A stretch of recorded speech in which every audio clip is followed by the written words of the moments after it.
I just want to check. Oh, go on. Back again. So today I have Marcel Petitpas. Did I do okay with that?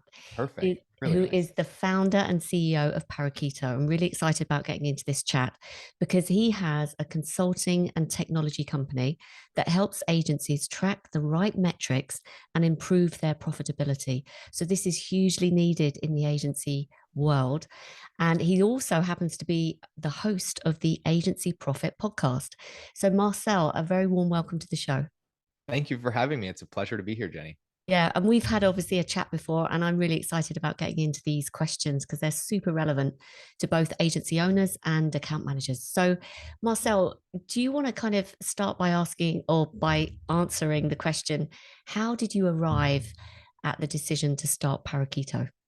It's a great question. So I first became familiar with the challenge of answering what seems like really simple set of questions when I ran my first agency. It's actually the first business I ever ran. It was called Real Tours Media, and we did real estate virtual reality services. So 3D models of houses. This was back before the technology was so good to do this, where just about anybody can do it with their phone. So at that time, I was asking myself these questions as a small agency owner, and it was really painful to try and get a resolution. And it was also really hard to get answers to the nuances of how to measure these things, right? So like, what exactly is the gross profit of a service? What's included and what's not included in that? What exactly is a utilization rate for an employee? What's included in their capacity? What's not included? What exactly is a billable hour? These things, they seem obvious, but when you really dig into the nuances, it's not very clear. And there was not a lot of great information out on the internet. There was just a handful of people that were talking about this stuff. David C. Baker, Drew McClellan were some of those folks. Jody Grundon over at Summit CPA, like these were some of the people that had some of the early resources, but it really wasn't at a level of depth that I felt like I was able to get what I needed. So anyway, long story short, I was able to figure out enough to know that at that time when the real estate market wasn't very good, there was not enough margin in my service for me to scale. So I walked away from that business. I became interested in software. And a few years later, a good friend of mine, Jared, called me up. He runs a software development agency out of Boise called Royal J. And he said, look, I spend hours every week in spreadsheets answering these questions. There has to be a better way to do this. We started chatting because I totally understood that problem. A mentor of ours, Dan, had also seen this problem time and time again. And that really was the jumping off point for us to say, let's start figuring out how to solve this problem. And it's been a long and windy road, but I think we've arrived at a really great solution. Amazing. And so, can you put in a nutshell what Paraquito does? Yeah. I can try. We have 3 steps to solving this problem. And the first is really about auditing and assessing and making sure that the agency is clear on their strategy for how to measure things. Because I think the conversation often starts at tools, right? And we think that the tools are the problem. And very rarely have we worked with clients where they had to change all of their tools. And almost nobody has come into a sales conversation and said, I think I have the right tools, or I'm really happy with my tools. But we rarely have to change them. The reason for that is often what's more problematic is there isn't clarity on what's being measured, why it's being measured, what question it's supposed to answer, exactly how it's going to be measured, as well as at what levels of the business it needs to be measured at and how frequently. Because until those answers are clear, then we can't even really properly assess tools or understand how to set them up to achieve those objectives. So that's really the purpose of the first part is we audit the agency, really get clear on how much profit's being left behind and why, and how they should be measuring those things to close the gaps. The second step of that is, of course, setting up a system that helps them track all those proper things in the proper way and make the best use of their tools. And then the last piece is kind of an ongoing, almost like a fractional COO type service with a data team behind it. So almost like a fractional bookkeeping and CFO type service would take care of all your finances. And you might sit down with them every couple of weeks or every couple of months to look at the numbers and make strategic decisions. We do the same thing for the non-financial data in the agency, the time tracking and project management data, and really helping empower our clients with data that helps them really dig into the nuances and make better decisions in the business. Amazing. It sounds so thorough. And obviously, it's a combination of the tools you use in the background, but also, most importantly, the thinking. Now, you've obviously had a lot of experience of working with different independent agencies, mostly, I would imagine. Yeah, that's correct. And We have worked with some holding company agencies as well, but mostly independent. Okay, excellent. And so, what are you typically seeing? What are the patterns that are emerging in terms of identifying the most unprofitable areas of the business? Yeah, well, it's funny because when you really think about the core of this business model, it's very simple. There's only about three reasons that an agency is not going to be profitable. And then it's just a question of isolating which one is problematic or which combination is problematic for that particular agency. But if you think about the fundamental math, it's like how much income does that agency generate? And then we want to make sure we're clear on how much of that actually belongs to them. So removing pass-through expenses and ad spend and things of that nature. And then there's the question of how much does it cost them to earn a dollar of that revenue? And that's really what we think about generally as gross profit. We call it delivery margin just because sometimes we get into fights with accountants about what gross profit means. So we just use different language. But that is generally where the problem lies, is the relationship between the revenue that they earn and how much it's costing them to earn that revenue. And we'll talk about a few levers in there in a moment. And then, of course, lastly is overhead. So once they've earned a dollar of revenue, they have a certain amount of money left over. They still have to pay for rent and lawyers and accountants and their website and hosting and admin salaries and founder salaries, often sales and marketing teams.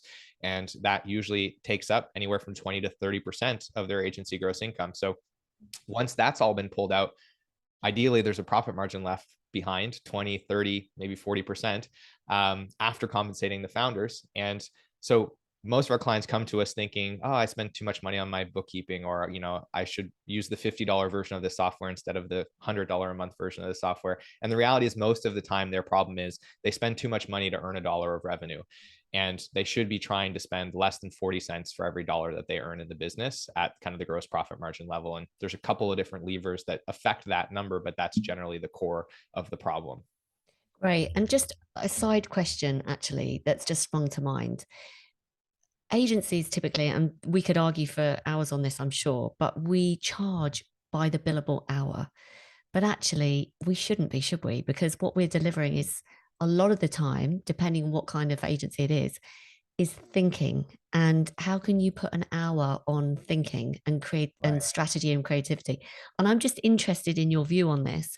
How many agencies do you come across that value price versus the Yeah. traditional billable hour? I think I'm going to have a very different perspective on this than a lot of your other guests. So those of you that are listening, and you and I, Jenny, because we're in the industry, I'm sure your feed is full of other agency experts. I love following everybody else in the industry, but I feel like I'm constantly being bombarded with messaging that basically makes me feel like if I bill by the hour or if I have hourly conversations with my clients, like I might as well be riding around in a horse and buggy and faxing things to be like, it's antiquated. You shouldn't do it. It's crazy. I actually don't think that's true. I think far too many people are value-based pricing that are not ready to do it because it's a very advanced pricing model, and it requires you to have a lot of value in the sale that you're making, and that's a contextual thing. It's very, very hard to anchor your price to value if the value is actually not there relative to the client. And the other thing is risk, right? Like if you're going to value price, but you're doing very risky work, that contract model is the whole idea of it is that you're absorbing an outsized amount of risk in order to capture more value. But if the inherent risk of that type of work is high, you're going to have to value price at such a high level that it might not actually be the most beneficial contract structure for you or the client. So in my opinion, I don't think that hourly billing is like fundamentally bad, nor do I think value-based pricing is fundamentally bad, nor do I think flat rates are fundamentally bad, nor do I think abstracted time and materials models like selling sprints or selling months of a cross-functional team or some other kind of tricky way of packaging up what is essentially time and materials. I don't think any of those are bad. I think what you have to understand is how much risk is there in my service offering and how much value is there in my service offering for this particular client. And using that information, identify the pricing model that helps you balance risk and value and ultimately maximize the profitability of that engagement while still closing the sale. And we have a whole video that goes into what we call the pricing model quadrant, which is how we assess this for each service offering. But the TLDR is I don't think hourly billing is necessarily bad. And what I think so many people get caught up on, I've heard this said before, is like, you can never be profitable billing by the hour. Well, that's crazy. Of course you can. The only thing that matters in your agency is that you spend less than 40 cents to earn a dollar. So if your cost per hour on average is 40% or less than your hourly rate, there's no problem with that. As long as you're not, of course, eating hours for free, not billing the client, your utilization is going to be very important in that situation. There's other factors, but if fundamentally you can keep your margins at that level, that's a healthy business. And that's true no matter how you decide to present your pricing to the client. Well said. I like your answer. And I suppose it gets even harder for those agencies that have enterprise level clients with strong procurement departments, because they love to compare agencies, don't they? And agency hourly rates and stuff. So it's much, much harder anyway, even if you were to try to go for the value-based pricing model. Yeah. And I think the thing that I want to remind everybody of is you're talking about an enterprise client. Like, the thing that's nice about time and materials based billing is that it offers you protection in the contract. If the scope changes, if the client decides to change the scope on you, or the requirements weren't super clear, or they're asking you to do something that's just like really, really hard to scope, you don't have to be quite as on top of setting that expectation perfectly at the start, because you have mechanics built into the contract to share risk. So it can actually be a really good thing to price that way if you're getting into an engagement where you know there's a lot of risk involved, or this client could completely change things up on you. And there's a reason why, like, companies like Media Monks, for example, huge agency, really reputable. They do huge enterprise development projects for lots and lots of money. They use a time and materials based pricing model for a lot of their engagements, where they're selling a cross-functional team, in on a sprint basis. But when you really boil that down, that's time and materials. I'm going to give you like a half of this person's time and all of this person's time for X amount of money per time period. You're just abstracting away from the hour, but the mechanics are the same, because what they know is when they get 6 sprints into this enterprise development project, the entire scope is going to be different than what they thought it was when they started. And inevitably, those projects often turn into very long engagements. They thought it was going to take 12 months, and it ends up being a 3-year thing, because it just kind of continues to evolve. But it doesn't matter, because they're getting paid the whole time, and their margins are baked into their pricing. So they're good. Yeah. And I suppose Martin Sorrell, who owns Media Monks, he's run enough businesses in the creative space to know what works and what doesn't from a profitability perspective. So you've got to listen to that. So that's an interesting case study, actually. So can you just share a couple of examples maybe of how you've helped an agency address those kind of profitability areas? Yeah. So generally, when we do the audit, it becomes very, very clear what the problem is. And there's generally 3 problems that exist, assuming that delivery margin is the issue. The easiest thing is like overhead's the issue, because then it's just a question of cost cutting.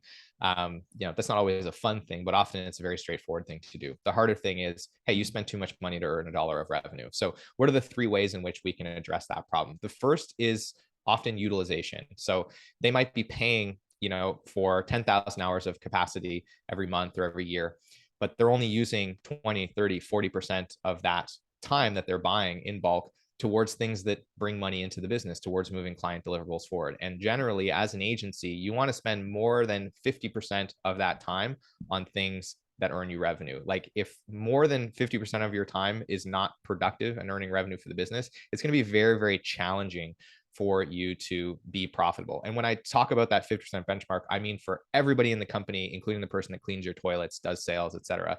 Like, if we zoom out and look holistically of all the payroll that gets deployed in the business, unless 50% or more of that is being deployed against things that earn revenue, it's very hard to be profitable, because you're having to really factor in a whole lot of non-productive labor, essentially. So making sure your utilization is high. Producers should be, on a weekly basis, anywhere from 75 to 90% billable. On an annual basis, take 10 to 15% off of that. Those are some general targets. That's the first thing. The second thing is then average billable rate. So for every hour that the team works, on average, how much revenue do they earn? And a lot of times people are thinking, oh, well, I charge $150 an hour. Well, that's all fine and great. But if you spend twice as much time on every project than you thought, you're actually making half that much money. And so that's a really important thing to pay attention to, because, of course, if the team has 10,000 hours of capacity and they're spending twice as much time on things than you think they're going to, then they're going to be able to earn half as much revenue. And that's pretty material. That's probably almost all of your delivery margin or gross profit out the window if you're not managing scopes properly. So that's the second piece, is being efficient and really thinking about how much cost do we incur when we do things. And that usually comes largely down to the volume of time required to get something done. And then the third lever is the cost per hour, right? So if my cost per hour is $10, I don't need to have a very high average billable rate to have great margins. If I can make $100 per hour and my cost is 10, I mean, those are amazing margins. But if my cost per hour is $70 per hour because I hire very senior, very experienced people, I need to charge a lot more money to be profitable. So this is another thing that I think is a vanity metric, is when people compare rates or they talk about revenue per FTE. It's not a very useful metric because it doesn't consider the cost per hour. And ultimately, what matters is the margin. So the second strategy here, if you can't increase your prices or there isn't necessarily an opportunity to get sufficiently more efficient in the way you do things and cut the amount of time it takes down, it's to look for opportunities to hire less experienced or less expensive talent, whether that's offshoring, going to more junior people, maybe hiring white label resources, so that you can bring that cost per hour down, which reduces the requirement for a high rate in order to be profitable. At the end of the day, those are the three levers you can pull to ultimately get the fundamentals in place, which is being able to spend less than 40 cents to earn a dollar and have a 60% delivery margin on your work. As long as that's true on the P&L, then you should be fine.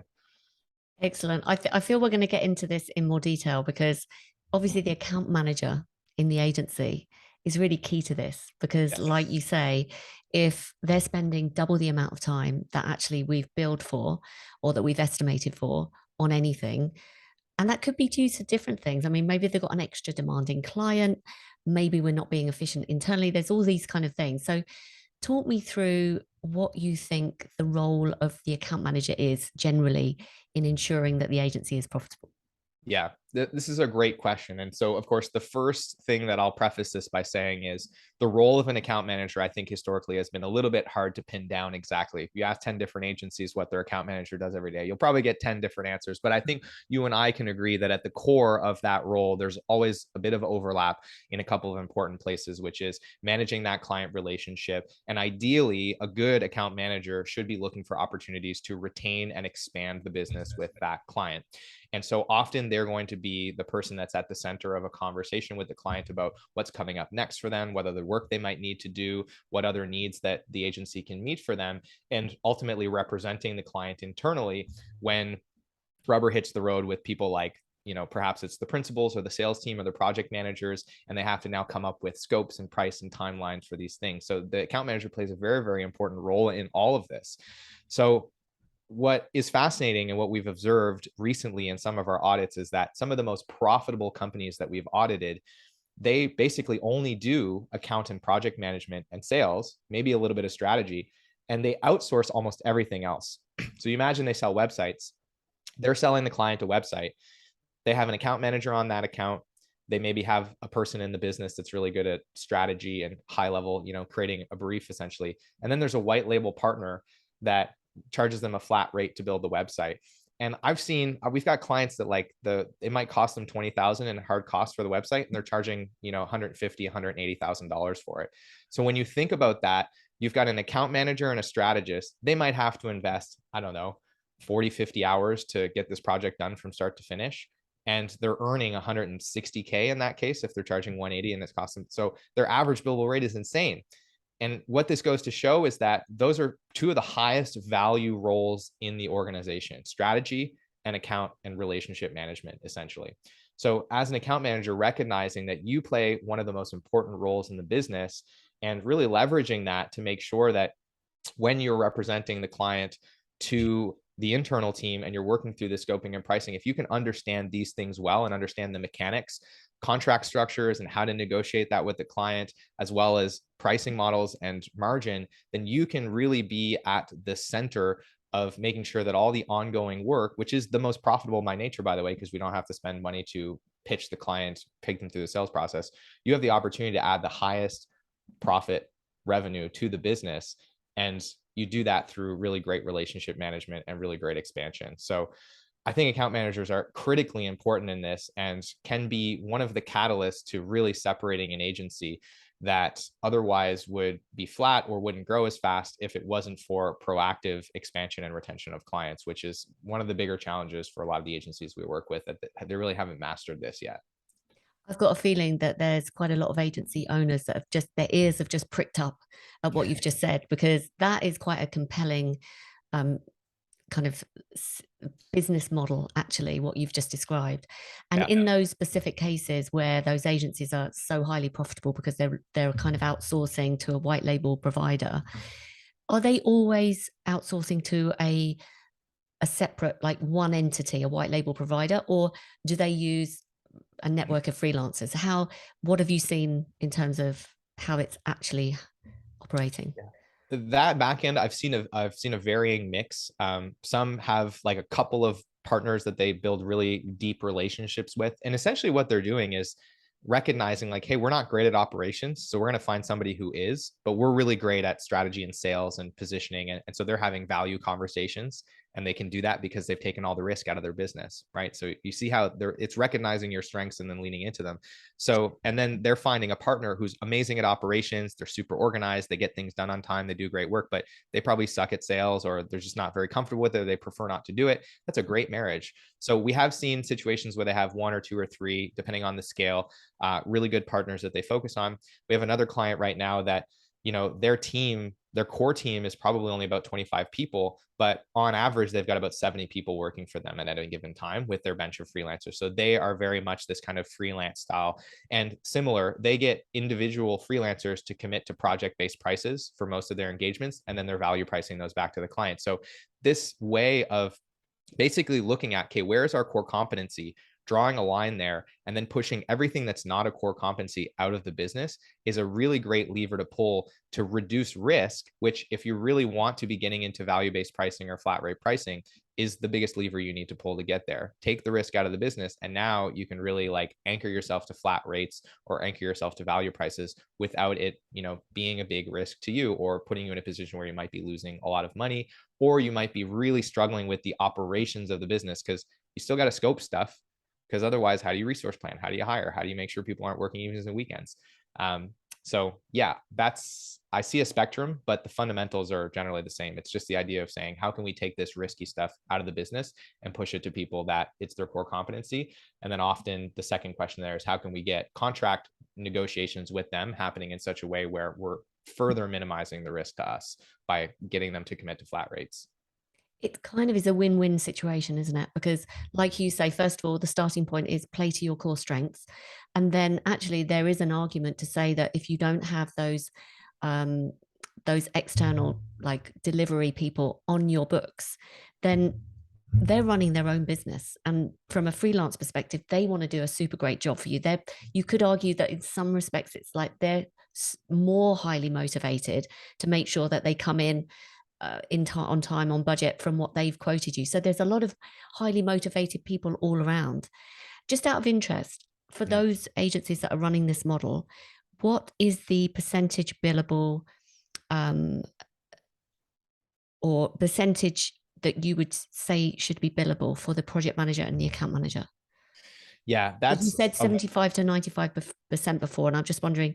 that would be a benchmark for more of a pure producer. So I'm thinking about designers, copywriters, Right. developers, etc. Of course, we know for project and account managers, that's generally going to be quite a bit less, because I mean, just generally, just tracking time as an account or project manager in and of itself can be a really daunting task, because your day often bleeds away in small 5-minute increments, and that's just the way that job works. You're hopping around from one client to another, so it can be hard to attribute your time if we're asking you to track time to a specific client or project. But generally speaking, the targets for those project managers and account managers is going to be much lower, usually anywhere from 40 to, I've seen on the high end, 70 or 75%. But that's in situations where they're really absolved of a lot of, administrative responsibilities, and they're very much tactical. But because we see the role of a project or account manager span so much, depending on what the makeup of that role looks like, it's reasonable to expect that their billable expectation on a weekly basis will be much lower,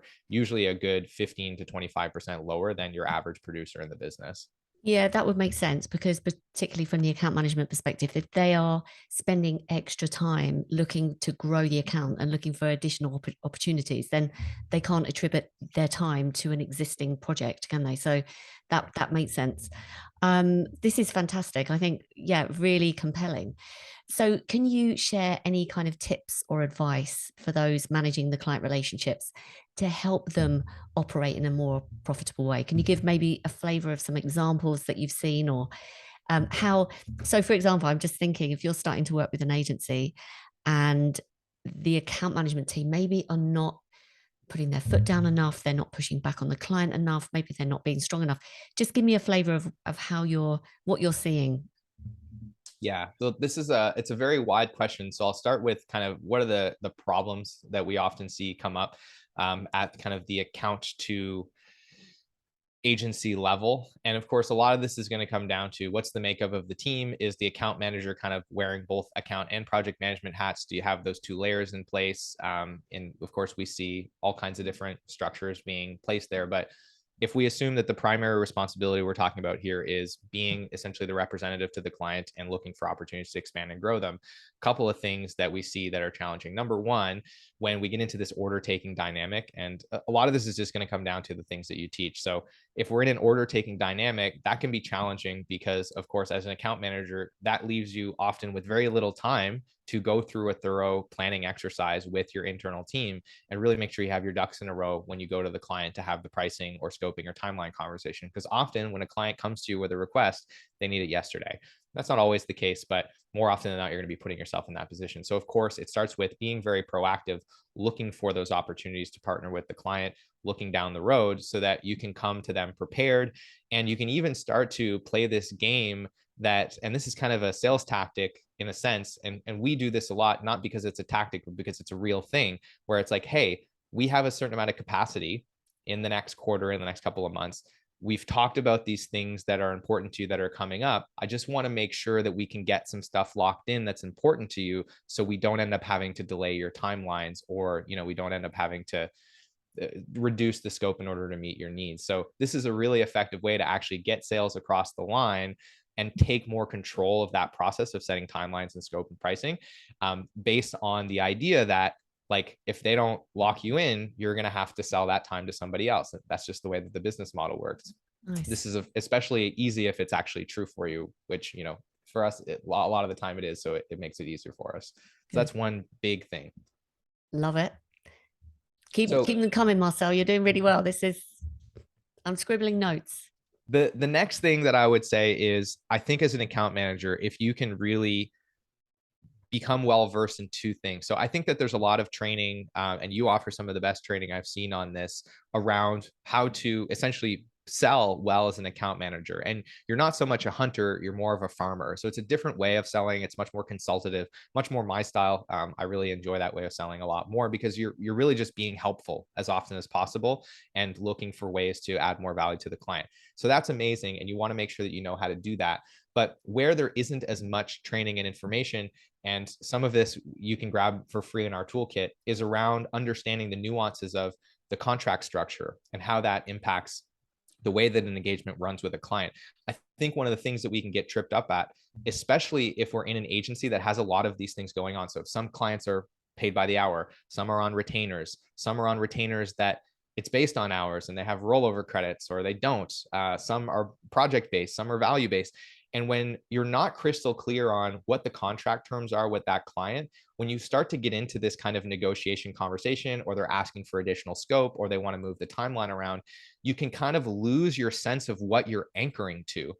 Because if you're billing by the hour, the way you have to have that conversation and manage the scope and manage the expectations is very, very different than if the rate is flat. Like, the dynamics of that contract and how your profitability moves around is different, because the risk sharing is different. So I think really digging deep into that, and I'll provide a video in the show notes. I'll send a link to you that talks about the basics, the quadrant I talked about earlier. But I think that's a really critical thing, because if you're always clear on, like, okay, this is a value-based client, so I'm anchoring myself to value when they talk about deliverables and scope and so on, and I'm anchoring myself to timeline. And those are kind of the two levers that I can pull and use to make adjustments and protect our margins in this conversation with the client. I think that that's a really powerful skill to have, and can make a huge difference in protecting all of those little moments that you're responsible for as an account manager that can erode a lot of the profit off of an engagement over time. I think that's a really super great point, because actually I'm wondering how many account managers I'm working with currently, or have worked with, who have actually looked at the contract. I think it depends on the agency size, maybe, and how long, when you take over that account, how long that account has been with the agency. For example, if you're joining the account, whether you would look back or think to look back at the contract. So that's super great. And thank you for providing the link, because that would be really valuable. What else? Keep talking. So I think the last thing is really understanding the fundamentals of what makes a project profitable, and becoming more interested in, and involved in the process of scoping. Because I think what often happens, and this is talked about as like a healthy tension in agencies a lot of the time between the account and the project manager, where the account manager is pushing for the client and kind of advocating for them, and of course the project manager's job is to protect the team, and they end up in this kind of like healthy conflict, and hopefully that stays cordial the whole time. But I don't really see a reason why that has to be seen as kind of a one versus the other. I think tension is healthy there, but by and large, those two folks should be able to sit on the same side of the table and understand that it's like, okay, we need to meet the needs of the client, but we also need to meet the needs of the agency. And here are some fundamental truths about our business model that if we don't protect, it puts everybody's jobs and our livelihood at risk. And those fundamental truths are, we need to basically spend less than 40 cents to earn every dollar that the client's proposing to give to us. And we need to keep our eyes open for risk and account for those risks in the way that we structure this scope of work. And so I think being more involved and understanding those fundamentals better also gives you a superpower as an account manager, because you can see around the corners more. And again, it just helps you do a better job of making sure that you understand how to have a conversation with the client, understand when you have some wiggle room and when you don't, understand how to give yourself those trap doors as well. Like, I think a really, really good account manager wants that project to be scoped in like a really profitable way, because that gives you back pocket ammunition down the road, right? It gives you little freebies that you can give out, because you've left some room in there for you. Just like a really great writer that's writing a story for a Netflix series, they're going to leave themselves some trap doors in case they happen to get signed on for another 3 seasons. You want to do the same thing as an account manager, and you can do that by and large in the scope of work and in the way that things have been priced. So that would be the third thing, is pay attention to the actual mechanics of how things get scoped and estimated, so that you understand how that works and you understand what options you have when you get yourself into tricky situations with the client. It's a great point. I think more commercial thinking is really kind of needed. And another point that I see, and I don't know if you see this yourself, is account managers or project managers, depending on whose responsibility it is in the agency to price the job, sometimes kind of rely on what they've always priced a similar scope before, without like in looking back historically to see like this type of deliverable, this type of project consistently comes in over budget, and yet we're not adjusting our pricing. And that could be the fact that there's no kind of internal review of the price of the projects, or it's just kind of a habit that's formed and no one's really paying attention to it. Is that one of the things that you uncover sometimes? Absolutely. And I want to double click on it for a moment, because I think it's easy for us to sit here and talk about the implications of that being that the agency makes less money. But I think actually the worst byproduct of that is, if we think about that for a moment, I estimated it's going to be 1,000 hours to get this campaign done for a client. It ends up taking us 1,500 hours. The deadline's probably not moving in that situation. So where do those 500 extra hours come from? They come from people's evenings. They come from their weekends. They come from hiring additional staff that's not needed. So then the agency's overstaffed, and then we're constantly laying people off anytime we miss an RFP or a big client fires us. These are the things that I really care mostly about. I have to sell the chocolate of, you're going to get more money, because the owner is often the one signing the check to hire my company to help them with this. But I don't get out of bed every morning because I want the CEO of another agency to buy another yacht or get a third summer home. I'm really interested in making agencies a viable place to work, which I think there was a period of time when that was eroding really like a lot. And the story that I heard all the time, and kind of the understanding was, you go to an agency, it's going to suck, but you'll cut your teeth, and then eventually you can kind of retire to working for a brand that treats you like a human being. I don't think there's any reason that needs to be the case. Agencies can be very profitable while still respecting people's boundaries and having 40-hour work weeks. But when we misscope projects, that is the collateral damage that I'm most worried about, and I think is much more costly than the short-term loss that is incurred on profit, because that affects team retention. It affects hiring, and those dynamics. They're harder to measure, but they're very, very expensive. The other thing that I'll say on this is, I say this all the time, so many agencies are suffering from indigestion and not starvation. They just happen to feel the same. And so if you think about this for a moment, if you're constantly selling work to meet a certain revenue target so you can make payroll and pay overhead, but that work isn't profitable. The team has to invest all kinds of extra hours that just don't exist in order to get the work done. They're constantly saying, we need to hire more people. We need to hire more people. And we've seen this many, many times before, where a company grows, they've doubled in size, tripled in size. The profitability of that business is the same or worse than it was when they were smaller. The owners are making less money, even though the size of the business is much bigger. So, that's great for somebody's ego, but it's actually not serving anybody. And we've actually helped clients grow 40, 50, 60% year over year without hiring a single person, just by changing the quality of their revenue and practicing revenue replacement. So instead of selling a new project and then saying, okay, we need to hire a whole bunch of other people to do this because we're at capacity, they take that project and then they go to their worst client and they say, we need to renegotiate our terms. And if the client says, okay, we're out of here, no problem. We've just replaced that capacity with much higher quality revenue. We're fixing the indigestion. The best case scenario is the client says, okay, I agree to your new terms. And now you have 2 clients that have higher quality of revenue, and you can actually afford to get more capacity for it. So think about that. Those are the implications of properly scoped, properly priced work. It's not just about the bottom line. It's about the effect that that has on everybody in the organization. And that effect is substantial. Such a good point. Do you actually help the agencies renegotiate their terms with clients as well in your sort of consulting capacity? Or is it We just not necessary?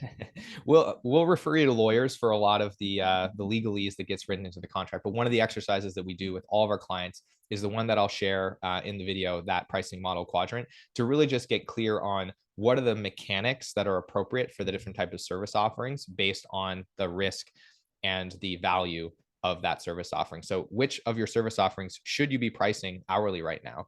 Because they're really hard to scope, or the way that you need to solve this problem for the client is inherently iterative. Like anything that you need to use an agile methodology for, very, very hard to do that on a flat rate, because how many sprints is it going to take? Well, we don't know. And the whole nature of an agile methodology, if you're really doing it properly, should mean that you're learning new things and changing the scope at the end of every 2 weeks, right? So like those are the things that we really help with, is getting clear on how should the contract be structured and what kind of risk should we be trying to protect ourselves from and share with the client. And then in what ways do we talk about price to try and take advantage of a lot of value that might exist, or try to overcome a lack of value that exists in this service offering? Because sometimes we sell commodities, and that's okay. There's just a different way that we have to think about pricing those things and having the price conversation with the client, and you can flip things around. So I had a conversation with a client the other day where I was like, you have a team in the Philippines, you can be wildly profitable charging $50 or $60 per hour. The industry average is like 150. So I would actually encourage you to talk about your hourly rate in sales with the client, because there's a really good chance that none of your competitors are pricing at that rate. And that might actually change the client's perspective to asking for everyone's hourly rate. And now, even if in aggregate, the project costs the same, they think they're getting better value from you. Guess like they could be wildly profitable, 80% gross margins at $50 per hour. And being really transparent that you have your team based in the Philippines, because obviously, I mean, I don't know, but as immediately you said that, I was just thinking, would the client then think, well, the quality is going to be a bit lower? Well, so I mean, that's an interesting thing. I don't know that he has to tell the client that his team's in the Philippines, or maybe he'll say, we have our architects and our, like, how much of that you want to share, I think comes down to your sales process. But at the end of the day, if all you're sharing is, yeah, we're going to get this website done, here's our portfolio looks good, here's some testimonials, like all the social proofs there. And now they're asking the question, do we hire the agency that's $50 an hour or the agency that's $150 an hour to get the same outcome? There's a case there. You've changed the dynamic of the conversation such that you might seem like you're a better value. And the client might not care why you can do it cheaper. And it might actually not even be cheaper. It might cost the same amount of money. But it's an interesting thing. Like, I think, again, we get wrapped up in this idea of value-based pricing, but there's a lot more nuance to this. And it depends on who the client is, what you're selling to them, how big they are, what their budget is, and how you set up the frame of the conversation to position yourself for getting the most value and the lowest risk out of the engagement. Yeah, there's a lot of unknowns, isn't there? Like you say, it's a case by case basis, and what's appropriate, what's not. Just while we're on the subject of pricing, I'm just curious about your thoughts on, let's suppose you've got an agency that's been working with a client for a few years. What's your advice when it comes to just generally yearly increases in pricing? Yeah. What's your view on that? So, of course, like, I think it makes sense to have a cadence to review your client's pricing. And over time, what tends to happen is you increase your prices, you change the way that you do service offerings, like those things are all going to evolve. And at some point, your oldest clients often become your worst. And that's a bit of a sinister dynamic, isn't it? Because often, like, those are some of your favorite clients if they've been around for a long time, but you start to resent them because the contract terms get worse. And of course, your client's not going to reach out to you one day and say, I'm worried that I'm not paying you enough and I Yeah. don't want to, it's funny because I actually do this with some of my freelancers that haven't reached out to negotiate their price with me in a long time. The ones that I want to keep around, I reach out to them. I say, hey, like, I'm worried that it's been a while since we've sat down and talked about this scope. I just want to make sure that, like, this is equitable. But I'm doing that. It's a self-serving thing, really, because I just want to make sure that they don't fire me because I've become their shittiest client. Yeah. But that's probably not going to happen for you as an account manager. So you have to now do your job, which is to find a way to have those conversations. And I think if you have to just sit down and say, hey, it's our yearly pricing increase, that's one way to do it, but you're putting yourself at a risk and it's not a very fun conversation to have. I think the better way to do this is actually doing business reviews and finding ways to evolve the scope of the engagements that you have with clients to then have a justification for rescoping and repricing the engagement in an ongoing way, right? So actually look for opportunities to add things, modify things, change the way, and frame that all in a way of coming from a place of service. Like, hey, how can we better serve you? What are some more things that we can help you with? Like, how can you get more value out of this engagement? But in doing so, you open the scope up again. So that's really the idea, is how can we get the scope open so that we have an opportunity to tweak it, as opposed to coming in and having this very difficult conversation of, hey, it's the end of the year, I want to give you the same thing for more money, therefore getting you less value out of this, which, it's, no matter how friendly the client is, like, that's logically a very difficult thing as a client to wrap your head around, because you feel like you're losing something because objectively you are.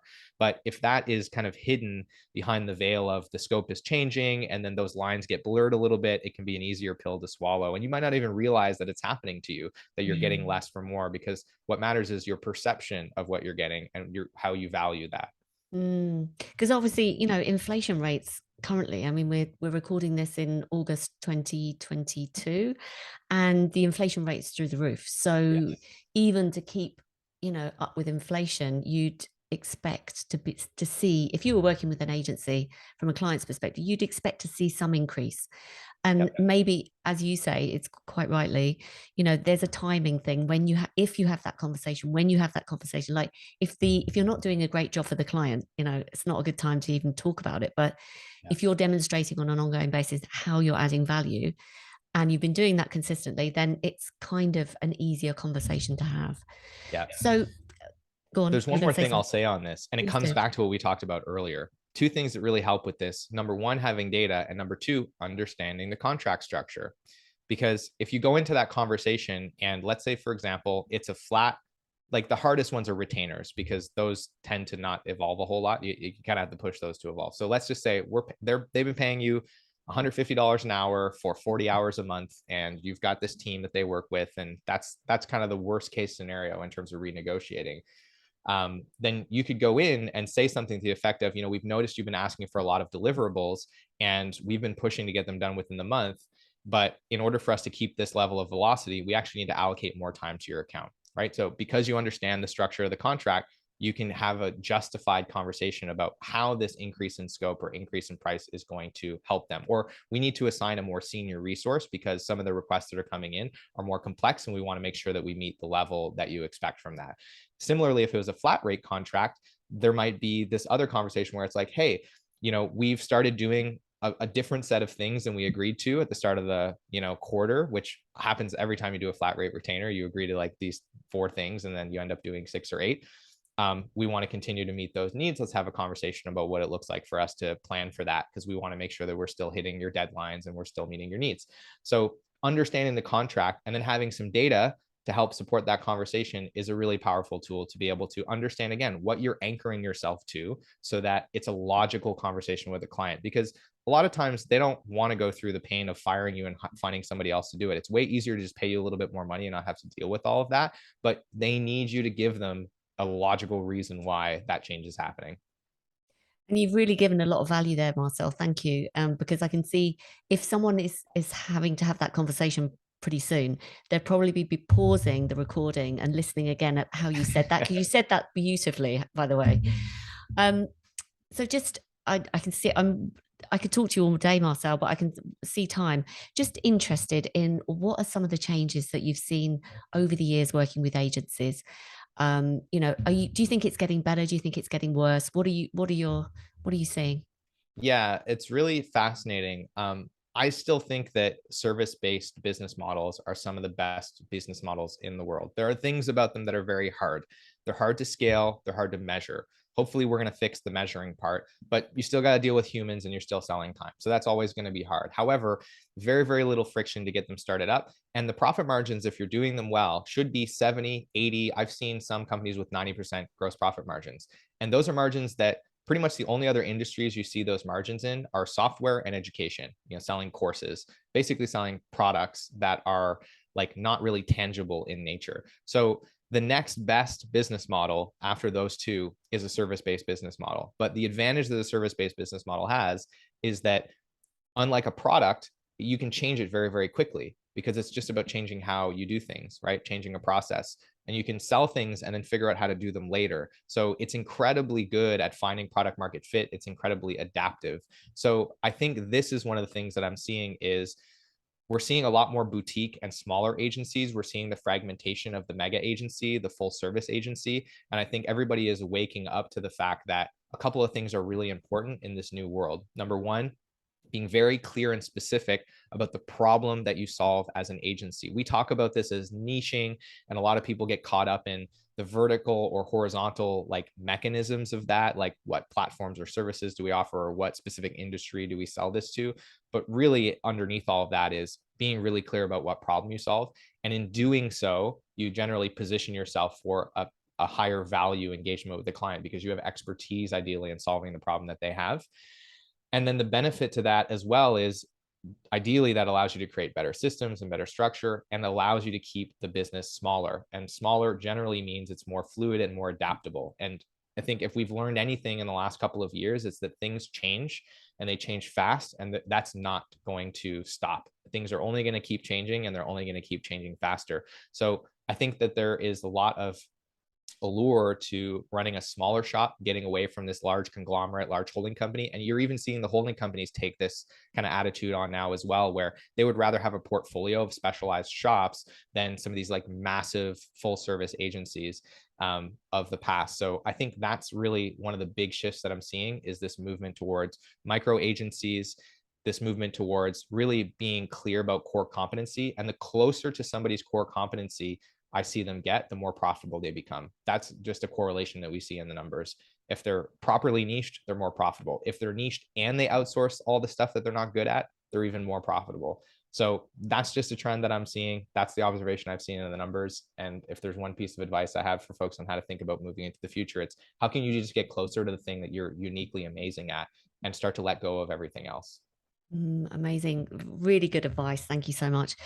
Just out of interest, are you seeing any kind of inkling of doom mongering about the economy and where we're heading into recession, etc.? Mm-hmm.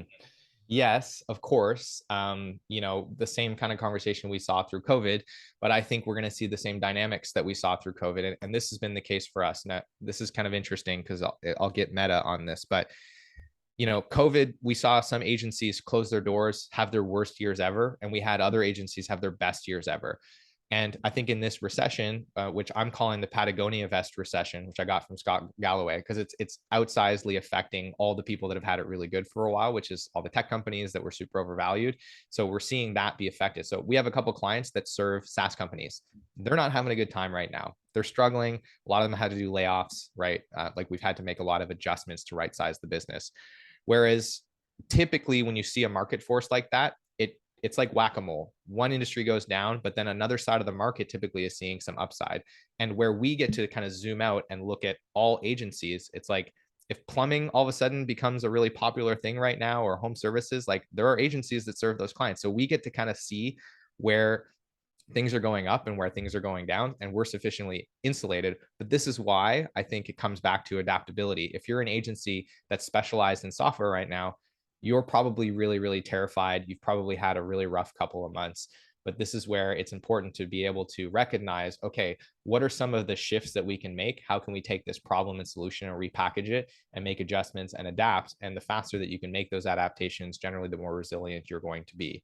So, yeah, I think that there are going to be agencies that are affected by this. But again, like any market event that's drastic, it's not going to affect everybody in the same way. And it's really going to be paying attention to your specific industry or niche, as opposed to really thinking about the economy as a whole and asking yourself, is this recession going to have an outsized impact on the person that I serve most often? And if that's the case, then yeah, you probably want to start thinking about how to either shift your focus or get the business into survival mode so you can ride this out and catch the wave on the way up. Because that's the other thing that we know about recessions is anybody that has cash typically comes out the other end of that way better off. And anyone that's over leveraged typically doesn't do so well in the recession. So you're going to have people in your industry that have cash that get to the other end, and then they start cleaning up market share. And those will be the people that you want to have on your roster when you come out of the recession.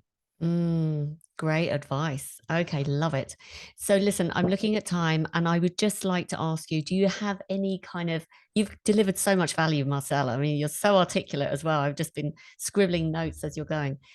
Do you have any final words of wisdom, advice, anything that you haven't said that you think would be valuable for either agency owners or the account managers? Yeah, I think I'll close with and really just thinking about the account managers, because and I love that your show is just for account management. We needed this show and you made it. So thank you for that. So for all the account managers out there, understand that you have one of the most important roles in the organization.